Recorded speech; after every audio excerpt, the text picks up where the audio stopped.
Good evening, everyone, and welcome to Jewish Book Week and this evening's event in partnership with King's Place. We're privileged to welcome Bernard-Henri Lévy, philosopher, activist, filmmaker, and author, and one of the West's most respected public intellectuals. Thank you so much for bearing with us while Bernard-Henri dealt with an issue, and we're delighted to welcome him here tonight, where he'll be discussing his latest book, The Virus in the Age of Madness, in conversation with journalist, author, and broadcaster Mark Lawson. This is the penultimate event in Jewish Book Week series of free events during lockdown, and I would like to take this opportunity to offer my heartfelt thanks to Joanna Milan, who has so generously sponsored this series of events. It has meant a great deal to all of us at Jewish Book Week to be able to continue to connect with you, our audience, through live events, and I'm incredibly grateful to Joanna for making that happen. Some housekeeping before I hand over to Mark. Our speakers will be in conversation for about 45 minutes before Mark will open it up to questions. At the bottom of your screen, you'll see a Q&A button. Please do feel free to type any questions you have there, and Bernard-Henri Lévy will attempt to answer them. I'm now delighted to hand over to Mark to begin this evening's event, and thank you all for joining us. And perhaps you would all like to turn on, Bernard-Henri, you'd like to turn on your camera so we can all see you.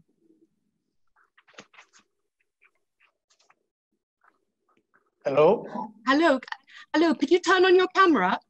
Yes. Ah, marvelous, thank you. I'm here. There you are. Yes, yes. Here I am. I'm sorry, a few minutes late, but I'm here. Welcome.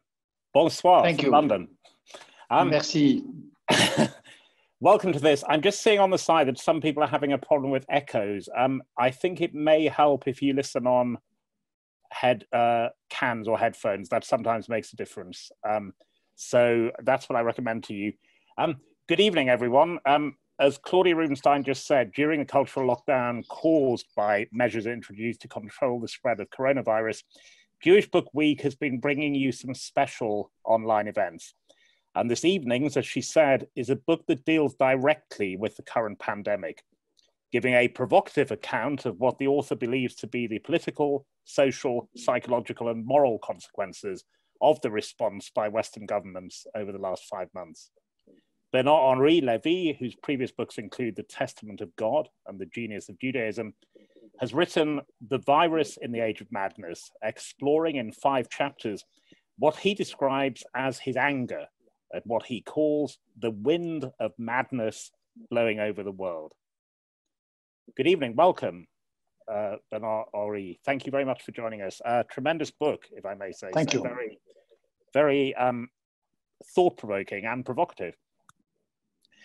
Before we talk in detail about the book, there are some writers, in my experience, who know what they think about something and then write it down. And there are others who find out what they think about something by the act of writing about it. Which is more the case for you? No, my case is that I knew at the beginning, at the very start, I knew what I thought, I knew what I wanted to say, I knew what put me into anger.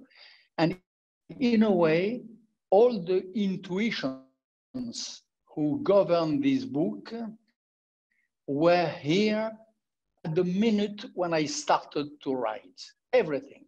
And especially the fact that we are facing 2 sorts of madness. The madness of those who deny the virus, who treat it as a light disease, like a sort of flu, which is a madness, and a criminal madness, and the madness of those who overreacted and fell and drove us into panic. For me, this idea was at the very start. And at the very start also, I had this very simple idea that there was a lot of doctors to speak about the medical pandemic, spoke, I quote at the beginning of the book, this phrase of a great German doctor of the 19th century saying that the pandemic is a social event with some medical aspects. Job was to deal with a social event. And I thought, we'll talk in detail about what you've written in the book in a moment, but I thought appropriately, as this is Jewish Book Week online, I want to start with some rabbinical or Talmudic analysis. You have an extraordinary quote, which you found extraordinary, from Rabbi Yehuda: "The best of doctors are destined for hell." I think that will make everyone think, as it did you, as it did me. It was one of the most fascinating sections for me. Could you explain what you think he meant by that? Yeah, I say how shocking this sentence can appear and can be heard from our ears of today. I say that, of course, the doctors who were struggling in the hospitals in order to save life, and who for that did put at risk their own life, are heroes, and they deserve to go, certainly not in hell. So I wondered, considering the doctors, considering also, by the way, how the great Jewish tradition is full of great doctors. Maimonides, the Jewish doctor, Sforno, Obadiah Sforno, the Jewish doctors who dealt with the health of the princes of Renaissance or of the Pope of Rome. So considering all of that, the eminent place of medicine, health in the Jewish thought, what the hell did Rabbi Yehuda mean when he said, "To hell, the best doctor"? So I went through all the explanation who have been given of this quote. I went through Rashi, I went through Le Meiri, I went through many of the commentators of this sentence. And for me, the most eloquent of this interpretation is probably the one of Maharal de Prague, the Maharal of Prague, who said the following: "The best doctor is the one who deals perfectly, with excellency, with the organs of the body.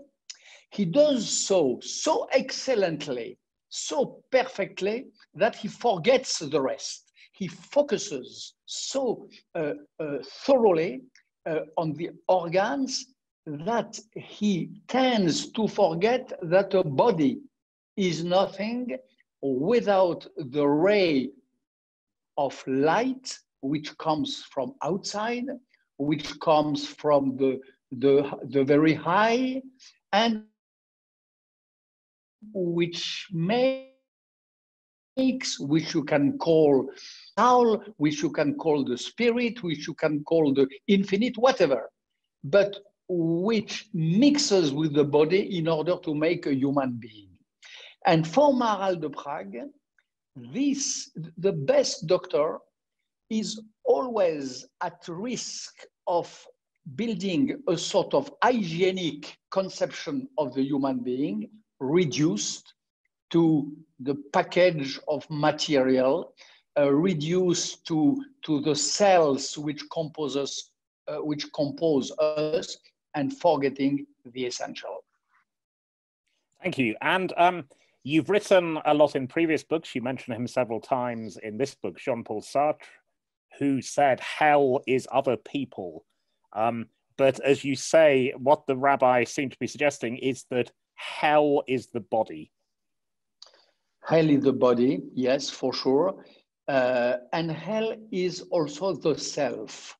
When you dive into yourself, when you confine yourself into yourself, when you forget the other, when you forget that there is no real faith and real spirituality without being concerned by the burden of the remote other, then you are in hell.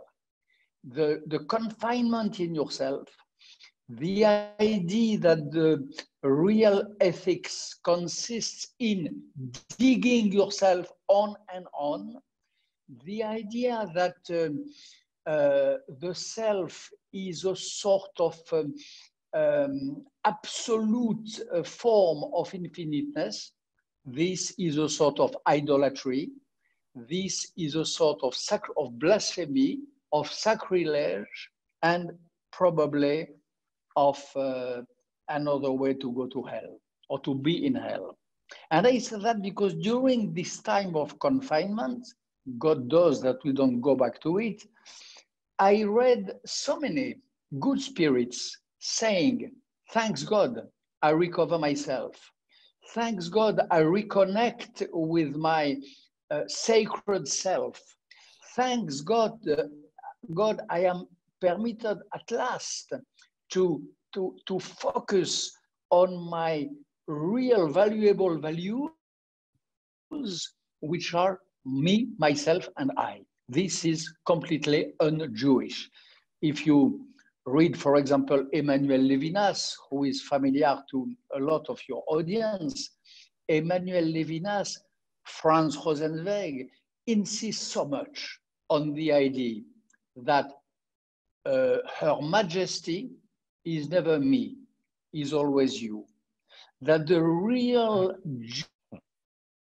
Jewish behavior is to say, not me first, you first, after you, after you. And there is in the Jewish thought this idea that a self which is not able to expatriate himself in order to join the other, and especially the most the most humble, the most needing of the others, is a failed self, a failed self. Just to explain to our many viewers around the world, I'm going to talk to Bernard-Henri for a while, and then I can see questions if you put them up on the Q&A button at the bottom of your screen. I've got a couple already, but we'll then do those questions at the end.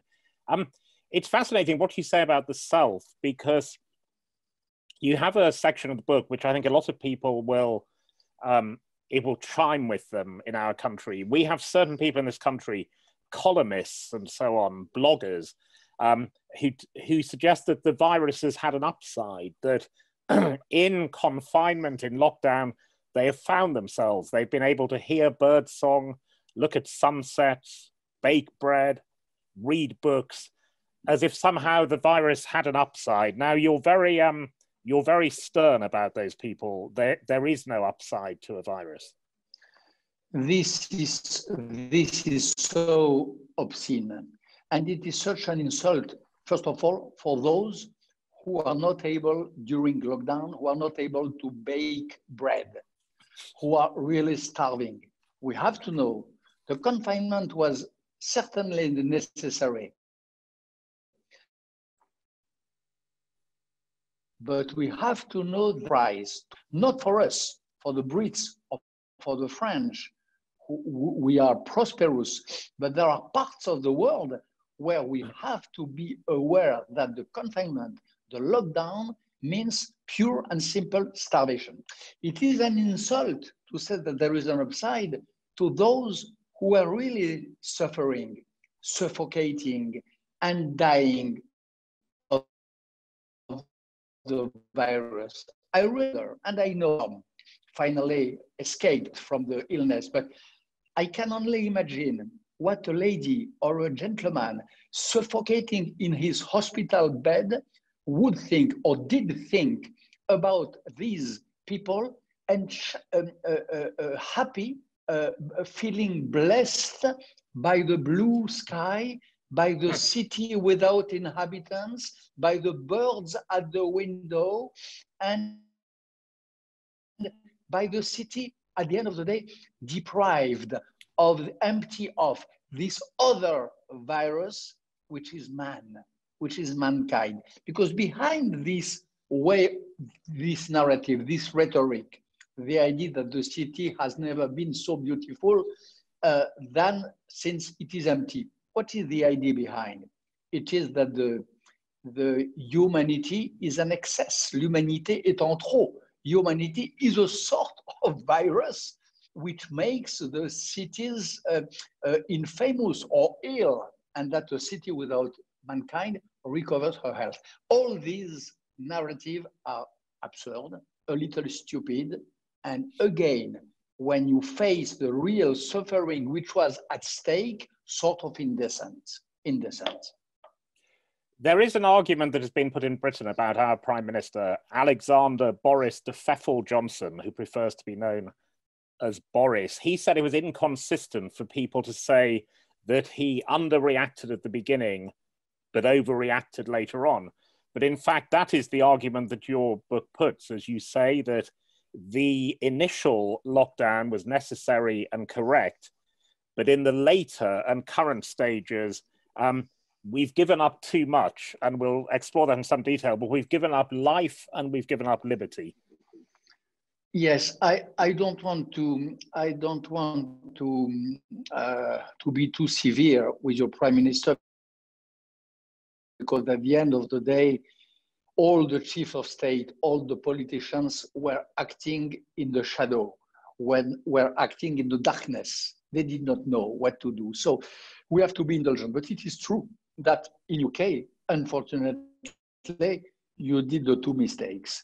And you, the government and also the opinion, fell into the two abyss and the two madnesses. I said at the beginning of our conversation that there is two symmetrical madness, those who deny and those who panic, overreact. You had both. The beginning denial, which was probably a lot of lost time, and now, as I feel, some overreaction. Yeah, but politics are really have a big responsibility to act properly in this time of fog.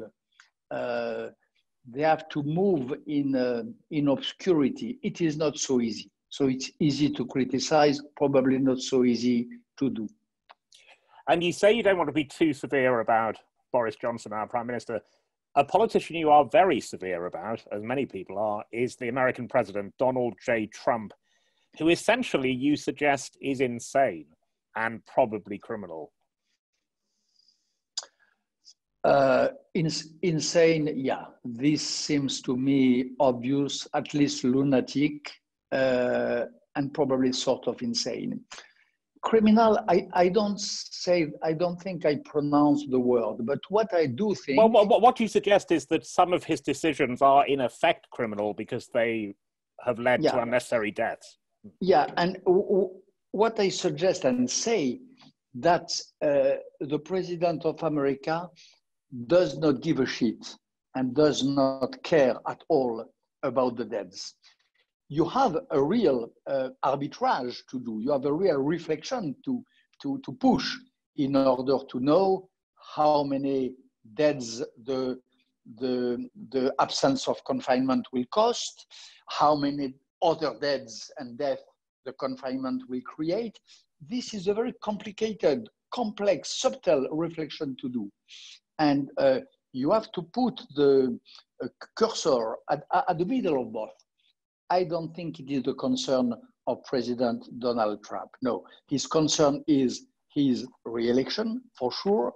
His concern is the economy in its most savage sense, not the economy as I consider it in the book, which is production of life, help to earn one's life, and so on. No, he has another sort of concern, and I think that he is so uncareful, and that you might say, yes, that that there are some dead in America who would probably not have died with a more proper and more wise politics.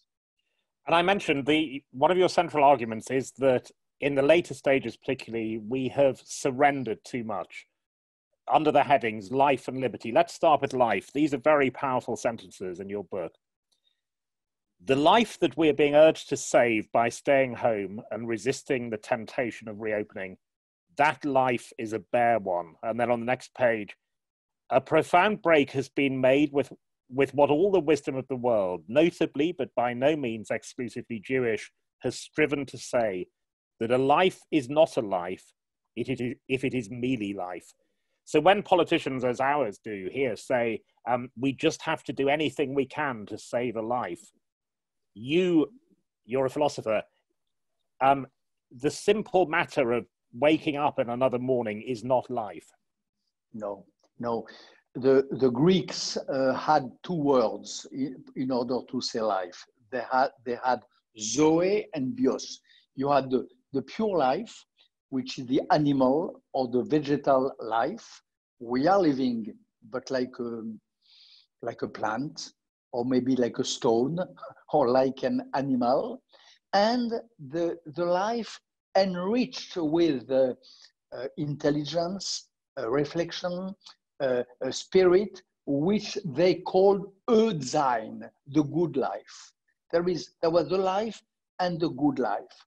And for the Greeks, all schools confounded, mixed, Plato, Aristotle, Stoicism, and so they agreed on that if life is just life, it is not worth living it. To be good life, men and women were zoon politikon, political animals. What makes us humans is the fact that we are connected to each other on an agora, on a square, making some deliberations, some decision, and so on. And a life deprived of that, of this connection, is not a life. The Jews, it is the same. I devote a few pages to, for example, who are a little aware of that, know that you cannot study the Torah alone. To study the Torah, you need at least a master and at least some companions of study.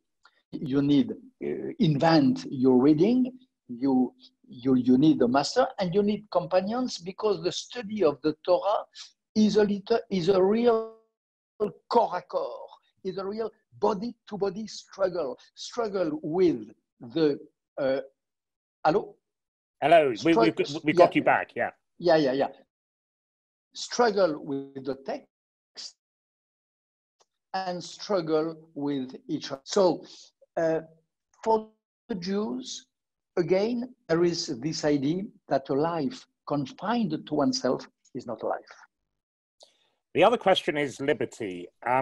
There's a lot of stuff online, some of it quite extreme and hysterical, other more considered. And you went further in this direction than I thought you would. The idea that people have that governments in various ways are using the virus to control populations, to experiment. You actually describe it as a huge experiment, a laboratory for a radical political experiment is taking place. Could you say a little more about that? There is three different cases which I try to study. Number one, rather simple, the dictators who take advantage of the virus in order to implement some an order which they dreamt of, but they did not dare. Now they dare. Viktor Orban in Hungary, Vladimir Putin in Russia, Erdogan in Turkey. You have a lot of people who really consider the virus as a divine surprise. And I don't even talk of some regimes like, for example, the regime who takes advantage of the laws and sometimes to shoot all the reluctant people who are opponent to the regime and so on. Number one. Number two, there is a tendency in our society, which is here more or less since years, with the high tech. The high tech is the best ally of intelligence, and it can be the worst adversary for many reasons. And one of the risks of the high tech, of the internet, of the social networks, is to be transformed into a huge panopticon, which allows all of us, at the end of the day, to be the spy of all of us. Okay, not only the master spying the slaves, but also the slaves to spy the masters, and also the slaves spying themselves all around. With this pandemic, this nightmare, which was just floating above our heads, is taking shape. And some hypotheses, which seemed to us completely absurd 6 months ago, the idea that our iPhones could be equipped with little spies going into our privacy, able to collect our secret meetings and so on, is slowly processing in our democratic societies. And it's slowly processing in the name of health, in the name of saving life. And we are slowly accepting this Benthamian, Jeremy Benthamian neo-panopticon in the name of health. And you have number three, and this is what the page of the book you alluded to. You have number three, those people who are coming from the other side of the political spectrum, the other wing, completely opposite, from the extreme left, and who say, at the end of the day, and you have a lot in France, in UK, in the world in general, at the end of the day, this pandemic is an opportunity. We dreamt a stop to the system. We dreamt to be able to switch off the globalization and to reset the whole system. The pandemic did it. We dreamt about it, the pandemic did it. And I analyze in my book some texts of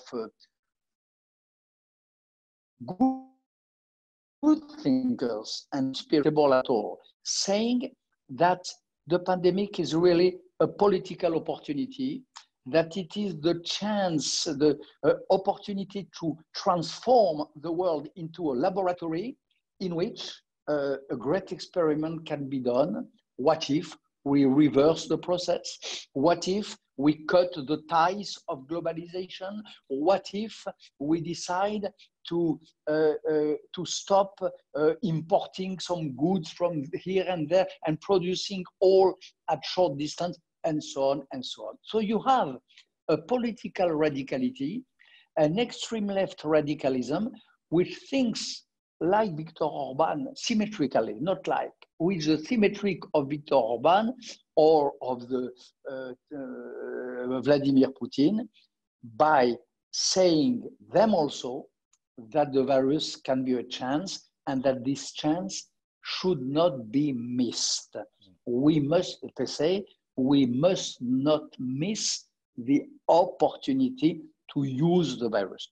And my position in this book is that a virus cannot be by no way an opportunity, that a virus does not even send a message to humanity.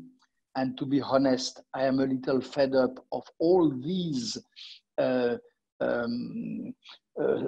doctors, but also some non-medical doctors telling us the virus is speaking to you, radio virus, the virus is speaking to human beings, the virus is telling us all the mistakes we did, all the crimes we committed, how much we violented and raped Mother Earth, and how much we deserve to be punished. And this idea that the virus should be a punishment for some mistakes which the poor Mexican or Brazilians committed, and for that they would have got this disease, this idea is absolutely unbearable for me.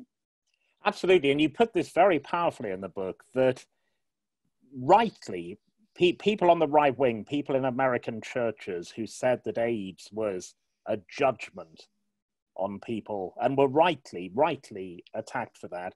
But then people on the left who attacked them, as you point out, are now effectively saying this virus is Mother Nature telling us that we've been flying too much, we've been trading too much. So it's astonishing. So it's gone to the, as you say, to the other side. For me, it is not the first time that extreme left and extreme right join their efforts, but it is honestly a very conspicuous example of this joining. And you know, the punishment can come from the sky or can come from the earth. It is still a punishment, and I really don't believe that the Bangladeshi who are dying for so many diseases and now for the COVID, I don't believe that they deserved to be punished, neither by Mother Earth nor by God the Father. Actually, this is I'll bring in some questions at the end, but I want to bring this one in now because it's exactly what we're talking about. Bernie Bulkin, or Bulkin, I hope I've got that right, Bulkin, says to you, Bernard-Henri, aren't the less dictatorial governments around the world also conducting an experiment to see what the population will submit to in terms of restrictions on personal freedom if they are panicked? Now, a lot of people are worried about this. There is this risk, yes. I don't think that we should be too paranoid, and in the democracies, I'm sure that this is not the explicit calculation of anyone. But nevertheless, history of humanity works this way. And you have some moments in history when something is tried. And now what is tried is to see how humanity feels, how humanity is when when she makes humanity a new deal, not the general will, which was, as you know, I get rid of part of my will in order to have a general will. But the New Deal says, I give up my liberties, or a lot of my liberties, more and more of my liberties, and I am promised a sort of guarantee of health and of sanity. This is the deal which is going on. And we have a sort of a slow but sure replacement in the minds of some of us of the contrat social contract by the vital contract. So we see how this works. Are humans despaired or not? Is this life livable, breathable or not? Does economy work or not? This way of working at distance through computers, this home working and so on, how does it work? The homeschooling. There is an experiment which is going on, even there is an experience which consists in seeing if at the end of the home cannot replace the public schooling. I really believe that public schooling is much better because it produces some equality, it repairs some injustice, it allows to children coming from poor families to have the same education of the sons of privileged families and so on. But I see how in many French families, for example, the temptation comes back. The temptation of saying, why should I expose my kids to the pandemic? Why should I send them to this nest of viruses, which is a school? I go back to homeschooling. This, for me, is a really unprogressive process. It's really a very reactionary backstand. Because, I mean, you have been an educator in various ways, but homeschooling in almost all circumstances will benefit those who have the most privileged and educated parents. That's what I say. That's what I say. And public schooling has been invented exactly for that. In order to try to flatten this curve, because we all speak about to flatten the curve of the disease or of the illness. There is this curve also, this curve which allows some of us to be more privileged and to have their privilege producing new privileges. This curve has to, and public schooling is a way to flatten this curve. I see that there is a tendency. I don't say that it will go to its end, and I hope that there will be a recovering from that. But I see in the US, I see in Southern Europe. I was recently in Portugal, and I met some a great group of intellectuals who were on the position, again, leftist intellectuals, who were on the position of the neo-Christian evangelists in America, who say, we want to take care of our kids ourselves. No, since Plato, there is this idea that the children are better bred, and in the yeshivas also, when you quit homeschooling. One of the, as you know, and you reflect on this book, one of the big debates in all societies at the moment is whether there is or should be a balance between lives and livelihoods.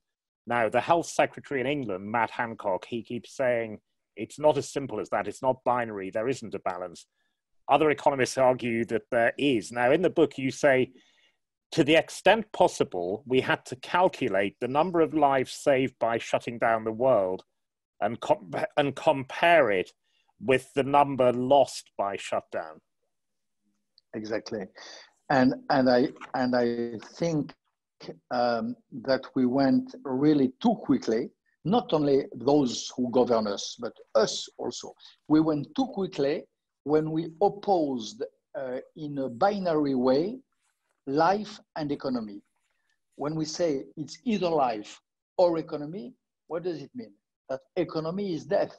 No, economy is not death. Economy is life too.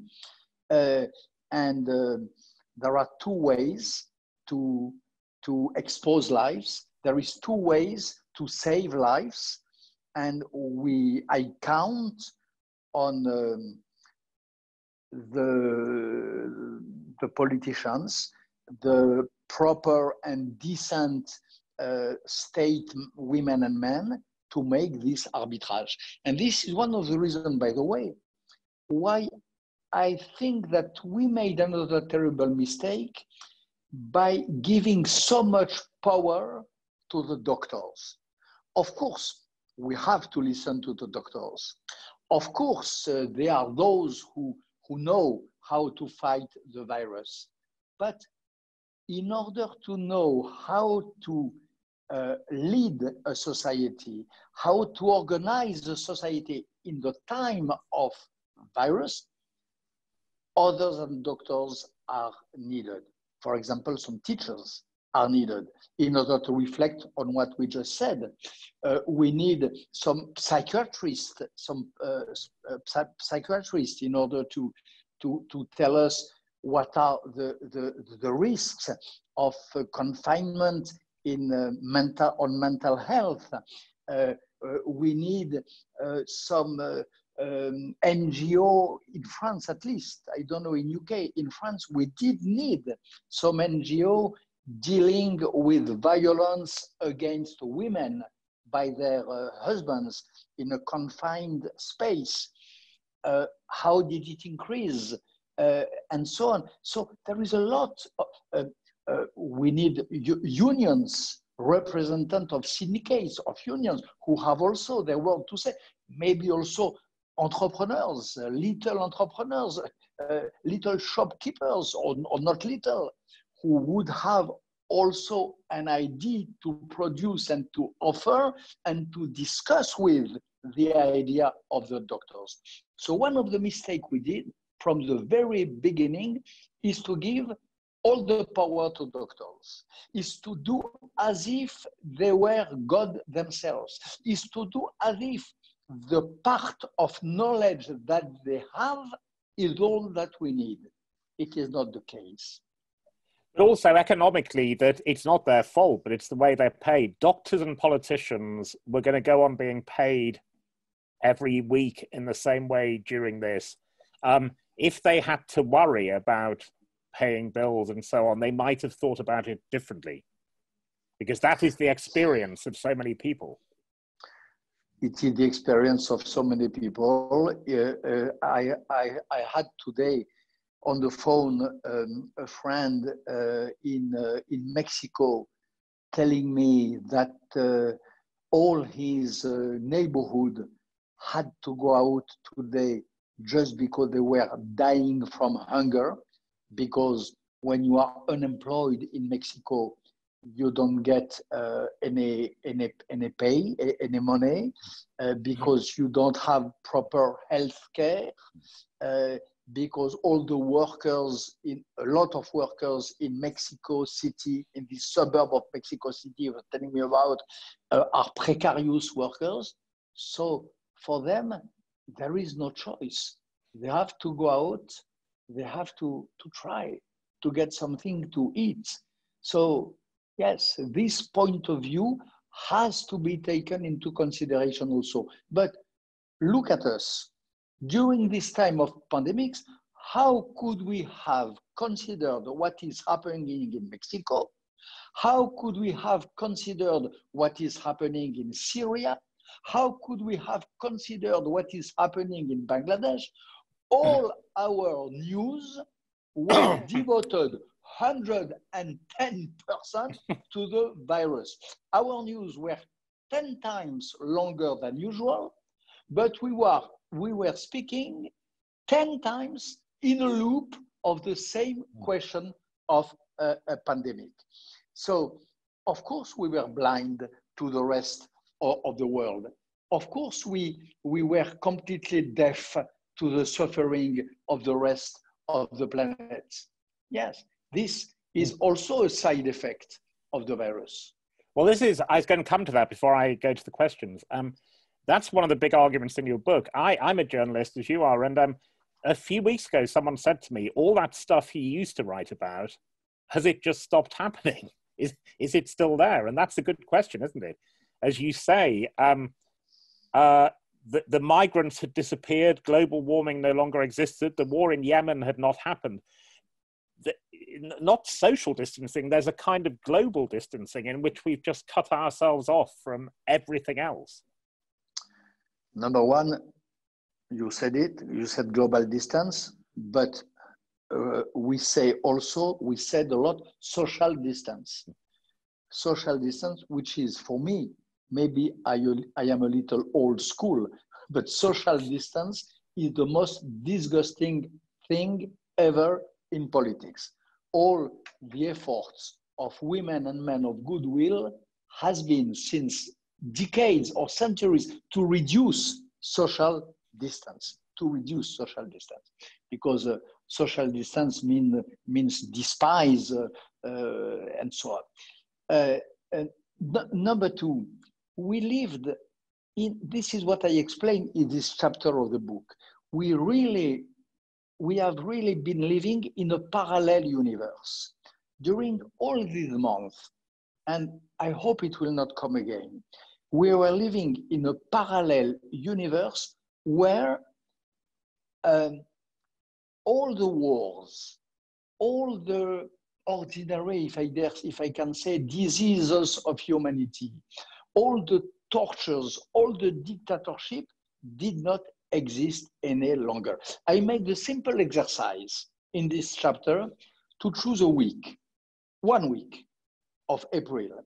And I make the list of all the huge events, huge, which have consequences and which will have consequences for long on our destinies, which were not even quoted on the TV news and sometimes on our newspapers. And if they had been quoted, they probably would not have interested us because we were in such a panic that we did not want to hear anything else than the misery and the glory of the coronavirus, the crowned virus, the king of viruses. He was the king of our life, and we were living at the time of this king.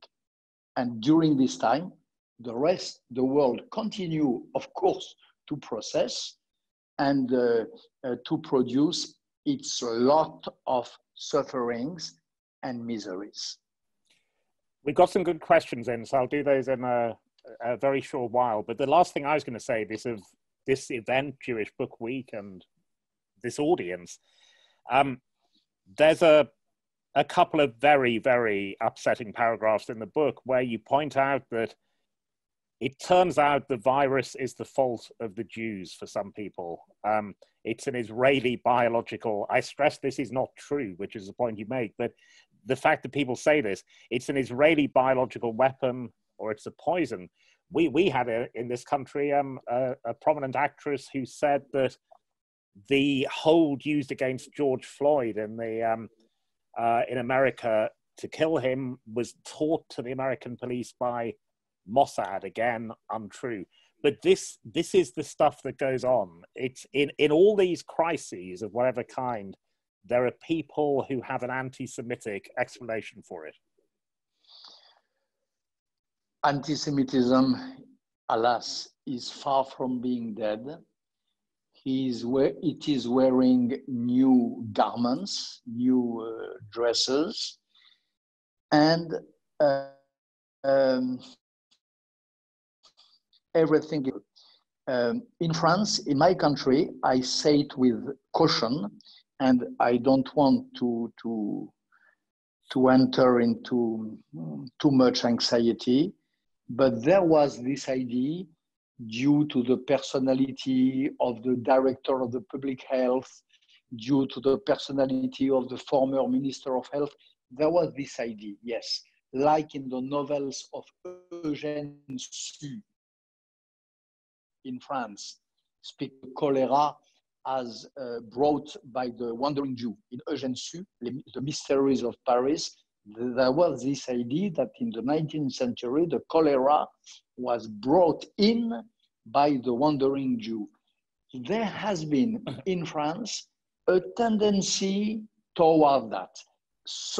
Political society resisted it. The media did not fall into the trap, but certainly it is this terrible idea is around. And we Jews have to do all that we can to fight in the egg this horrible and despicable temptation. Thank you. We have some questions in. Jane Strom, who is watching in Florida, and she's been very kind about this session. She says thank you very much for it, so thank you to her. She says, as a retired public school teacher, I agree public schooling is much preferred. However, at least in Florida, where I live, the virus is much too prevalent to allow the return to schools. Parents here are given a choice of in-person computer schooling or homeschooling. No good choices, but our governor has declared that schools must reopen in spite of a great degree of positive testing. She also points out, I said about our NHS system here, in the US, doctors are not paid if their offices aren't open. It costs money to institute the antivirus protections. So on that point, because the point that Jane is making, I think, is those balances, those trade-offs. education is great, but some people still say it's not safe? It is a very complex question, and it depends on the states, it depends on the places and on the circumstances. And I can understand, I don't know the situation in Texas, but I can understand that for some weeks, for months, maybe a little more, there is a real lethal risk of sending children to school. Okay, at least I beg the teachers, the colleagues of the lady who asked the question, I beg, I pray them to say on and on the virtues, the merits, and the glory of public school. How to have homeschooling is a misery, how it's a pity, how it's a deprivation of a great progress of humanity. At least, please, don't forget that.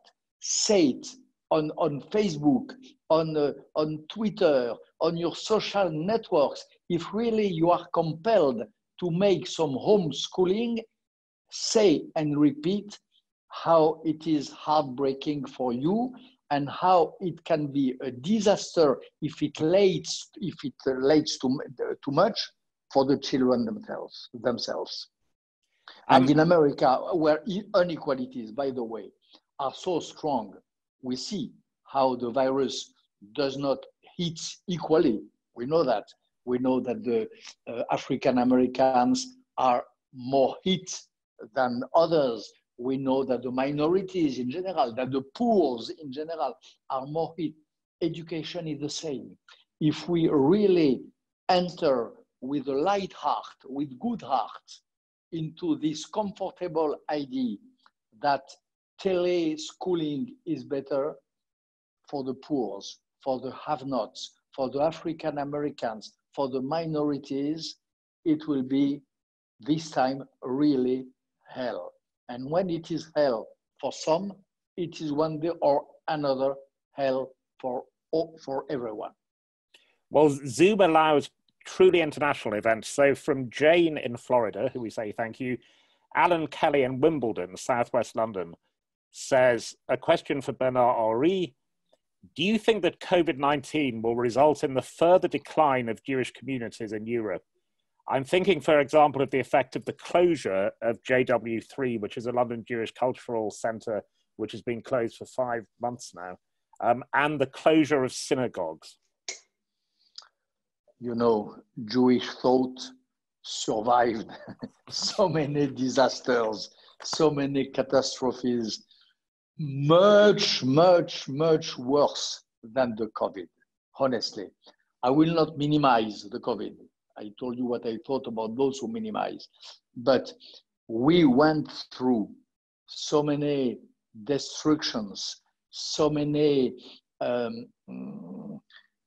disasters, so many ruining of the temple and so on, that a few months, 1 year of closing of synagogues will not be the end of the Jewish thought. This I'm sure. But what we have to be sure is that we don't feel too comfortable. We don't take the habits of studying alone or of studying through internet or of considering that we don't need any longer comrades of study of Torah. Yes. We have to find the state of affairs provisional, a little miserable, though momentarily necessary. Monica says, I hope this is not going to be a political discussion. So we're sorry to Monica, but politics has come in. And Jacqueline, in fact, has raised a political question. Do you think that Israel will recover from its fall into the abyss while being led by Netanyahu? Again, Israel is stronger than a virus or than any bad leadership. Israel is so strong by spirit, by study, by profane miracle, by its army, by the way, by the purity of the weapons, which is one of the characteristics of Tzahal. Israel is so strong that whatever are the mistakes or the faults of whatever leader, it's better, of course not, but it will certainly not ruin the spirit and the genius of Israel. Don't worry. And Anne asked a question, which is what we were talking about earlier. It's a rather melancholy question. When the quality of life is so diminished, where is the hope? And is the compromise worth it? Well, in your book, as we talked about this, life is not just being able to breathe. The hope is a vaccine, but as I say in the book, the vaccine will come soon, not in spite, as people say, but because of globalization. This is one example of the virtues of globalization. Everybody says the COVID proves how globalization is bad. It's the opposite. If we find a vaccine quickly, if it does not take as usual 10 years, which is the usual time, if it takes 1 or 2 years, it will be thanks to globalization, thanks to the globalization of knowledge, thanks to the competition of the scientists, thanks to the fair exchanges of information between laboratories in Australia, in the US, in South Africa, in France, and so on, in UK. So the hope is paradoxically, I'm sorry if it sounds like provocative, but I really mean it, the hope is in globalization. Globalization is the hope. And if we go too far in the temptation of closing our borders, closing our hearts, closing our intelligences, then it will be a slow but sure decline with a sort of moral death at the end for all of us. Now, this is interesting. On that point, Susan Lonsdale has just now, while you were talking, has asked this question. Humans are infinitely adaptable. It is wrong to define life as what we used to do. Now, this is, I'm not sure what if the French, we have this expression here, the new normal. What is the new normal going to be? Now, this is a big debate. Do we have to just accept that life will be different now? No. And I don't think it will be. I hope we will go back to normal. Normal meaning for me, a goodwill and a real resolution to do our best to make the world better. That is normal. To make the world better, to work each of us from his or her place in order to repair the world. This is normal. And I hope we will go back soon to normal. The world before was not so bad, after all. It was not so bad. It took out of misery so many human beings on the planet. It created so many wealth and knowledge. So we should not be so unfair with the world before. And I think we're almost coming to the end now, but this is a very carefully phrased political question from David Lubitsch. Would you agree that the virus, if nothing else, has opened our eyes to the Chinese regime? I'm not suggesting any form of conspiracy theory, but more of a parallel with how the USSR's culpability for and response to Chernobyl revealed the true nature of that state. You may know, I don't know if you've had it there yet, but there's a TV drama called Chernobyl, which is about what went on there. And it's done very well here, just won several awards last week. Many people have seen parallels with state mistakes, state cover-ups. Yeah, this case is a little more complex. It is true that we all saw the real face of the Chinese regime, the way he treated his doctors, his whistleblowers, his journalists said a lot about the nature of the regime. Number one. Number two, they implemented an efficient, though disgusting, way of getting rid of the virus, which is this system of collective discipline, surveillance, and spying. They made this, they built the pattern for sure. And number three, what is for me, what upsets me, they might be succeeding in convincing the democracies to adopt this pattern, which again, a few months ago, seemed to us absolutely horrible. And I see more and more people in Europe who say at the end of the day, maybe they're right. Maybe this is a good way to deal with the pandemic. If it is true, then the Chinese regime will have shown his real face, but might be winning the game, nevertheless. Voila. Well, that's a good note to end on. Thank you very much for a fascinating discussion. I recommend The Virus in the Age of Madness by Bernard-Henri Lévy. We've only done some of the arguments in it. There's stuff on it, powerful stuff on every page. It will certainly make people think. So thank you very much to all the people from around the world, which is one of the advantages of thank you very much. Way. And thank you particularly to you, and good night or good morning, wherever you are in the world, to everyone from this Jewish Book Week online interview with Bernard-Henri Lévy.